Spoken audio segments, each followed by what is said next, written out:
The descent began not with a scream, but with a breath. Caelan stepped through the threshold of the Ebon Labyrinth, and the stone lips of the gate sealed behind him with the hush of a tomb. No clang, no grinding gears. Just silence, as if the dungeon were exhaling for the first time in centuries. The light dimmed.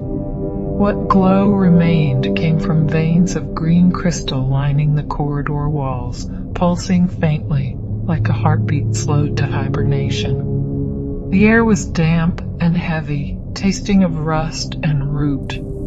Caelan paused, letting his eyes adjust. The dust on his boots stirred red with each cautious step, and the mark beneath his chest warmed, as if acknowledging the familiar rot. He passed under arches too narrow for any creature he knew, past alcoves containing statues with features too smooth to be human. The floor descended in subtle spirals, always down, down, as if the labyrinth were inviting him lower by degrees. It was not long before he heard them. Whispers. At first it sounded like the wind from above had followed him, but the cadence was wrong, wet syllables slithering just out of earshot. Caelan touched the glyph beneath his tunic and kept walking. The corridor opened into a chamber of hanging cages. Dozens of them, some broken, some still rattling. Bones spilled beneath them, bleached and cracked. A brazier burned cold blue in the center of the room, revealing shadowy shapes huddled against the far wall. 3 figures. None of them looked up immediately. Caelan didn't speak.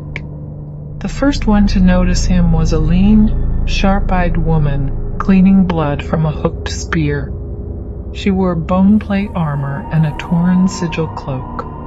Her face was scarred, but her gaze was steady. "Another mark bearer," she said. The man beside her, a thick-set brute with mismatched eyes and a rusted tower shield, grunted. Thought they were thinning out. The third was silent, hooded, smaller than the others. Their hands were gloved, but Caelan could see calluses. Not a mage.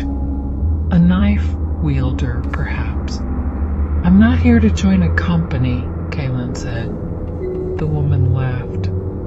"Nobody joins. We get pulled. Like rot to an open wound." She stood and extended a hand. "Sera Vale. That's Brann." The quiet one's Lirin. Caelan hesitated, then took it. Her grip was dry, firm. "Caelan, any skills, Caelan?" Brann asked without looking up. "Scripture. Sigil lore. I've mapped fragments of the 3rd layer. That's more than the last 2 who died," Sera said. "Welcome to the Carrion Company." Lirin still hadn't spoken. They stood and slipped away into the dark beyond the brazier. Caelan watched them go, noting the dagger hilts hidden in their sleeves. "What brings you here?" Sera asked. Caelan considered lying. "The labyrinth remembers me," Brann grunted again, which mic'd in laughter. They moved on together, down a passage marked with rusted chains and rotting scripture nailed to the walls.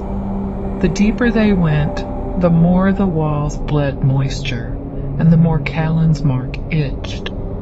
They passed corpses crucified upside down, their mouths sewn open with copper wire.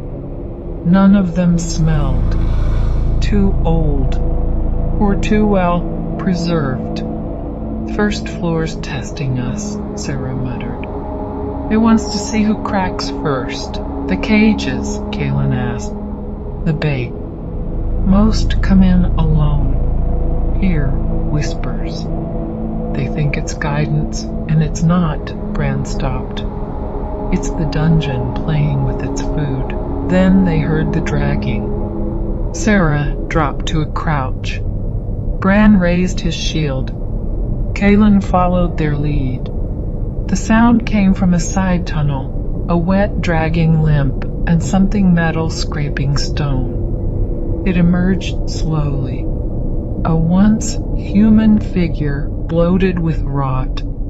Its legs were bound with living roots, face sewn with runes that pulsed like ulcers. A crown of flickering candles rested on its skull. "Guide thing?" Sera hissed. "Don't let it speak." It opened its mouth. Lirin moved first. A flash of silver, a flick of their wrist, and one of the daggers found the thing's throat. But instead of dying, it smiled wider. Caelan stepped forward, hand over his glyph. He whispered a line from a forbidden psalm. "May memory unmake thee."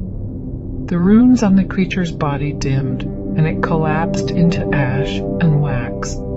Silence. Sera exhaled. "Remind me not to piss you off."